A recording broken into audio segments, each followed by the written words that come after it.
On the northeastern edge of China lies the peninsula country of Korea, the home of Taekwondo.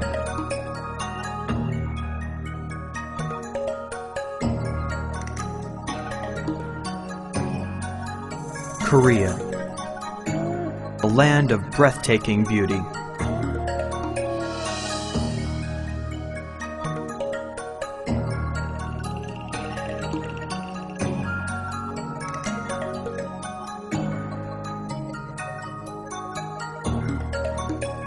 Amazing architecture.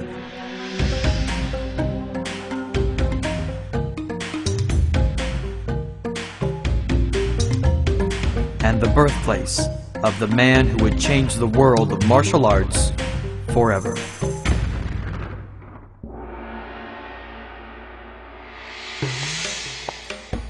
That man was General Choi Hung-hai, the father of Taekwondo, born November 19th, 1918. As a teenager, his martial arts training was sparked by an incident during the Japanese occupation of Korea. In 1930, a group of Japanese students taunted and harassed a group of Korean female students. The news traveled, and a group of Korean students tracked down the Japanese students and beat them severely. Later, the Japanese police came and ruthlessly crushed the Korean student defenders. Disgusted by this action, Choi Hung-hai became a leader of the movement protesting the Japanese occupation. He soon moved to Tokyo and began studying karate. On October 20th, 1943, he was captured, drafted, and forced to join the Japanese army. During basic training, he and 30 others attempted an escape. They failed. They were all arrested and tried for treason. Choi Hung-hai was sentenced to a 7-year prison term, which was later changed to a death sentence. Just 3 days before his execution date on August 18, 1945, Korea was liberated from the Japanese occupation, and Choi Hung-hai walked out of prison a free man. Immediately after regaining his freedom, he volunteered to take part in the construction of the new Korean government. He was commissioned as a second lieutenant of the Korean Army. When the time came to train Korea's new soldiers, he felt ashamed teaching the Japanese art of karate.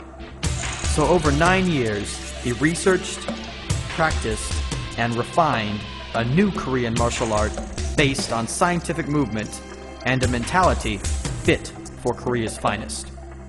In 1955, he had created the ultimate martial art, the art of Taekwondo.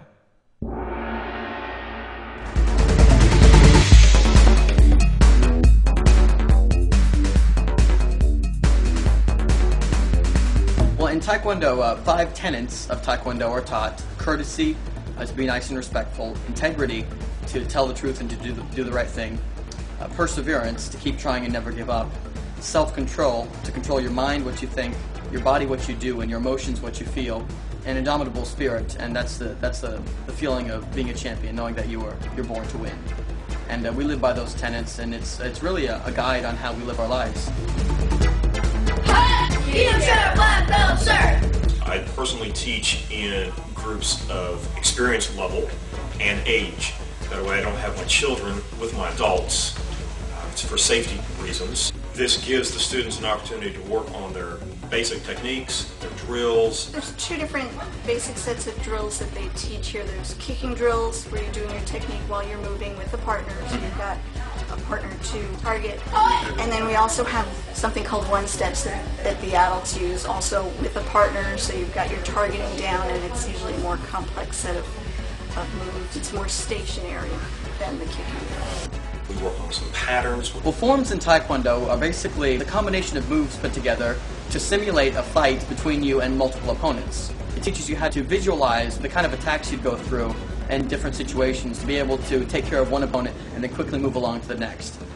Each and every belt has a form that needs to be memorized, and of course as you progress in the martial art, the forms become more advanced and more advanced techniques are involved.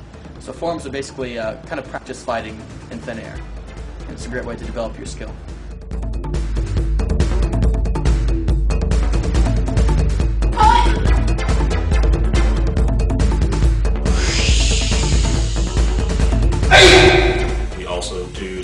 free sparring, which is practice fighting. Free sparring is an opportunity to actually practice fighting with another opponent without needing to worry about really injuring either yourself or your opponent.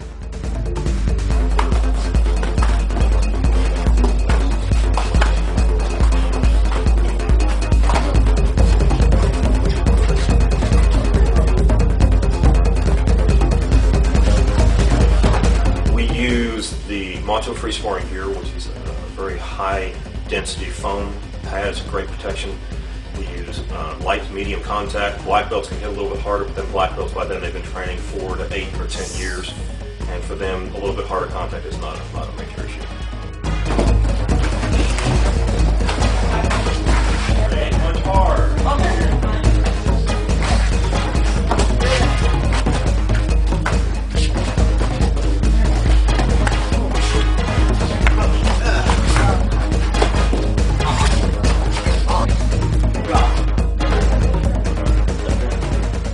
And we do some power demonstrations throughout their training. We use board breaking primarily. We do a little bit of bag work for the conditioning and the safety, so they're prepared for it. Their body, their muscles, their striking tools are prepared before they start hitting the boards. And as they grow through the ranks, the board breaking becomes a mandatory portion of their progression.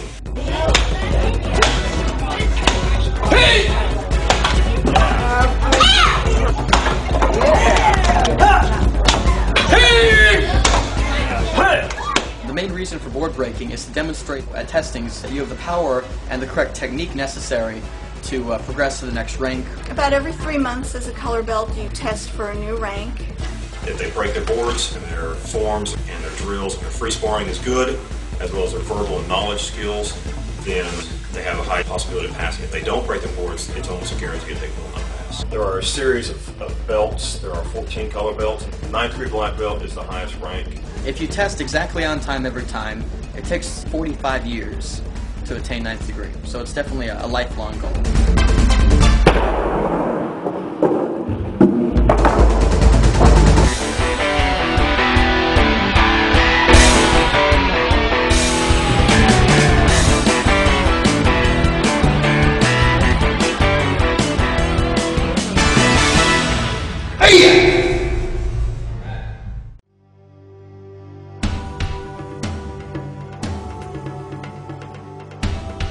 I'd say the most rewarding part of teaching is to really see a student finally understand. It's that glow in the eye that, oh, I can do this.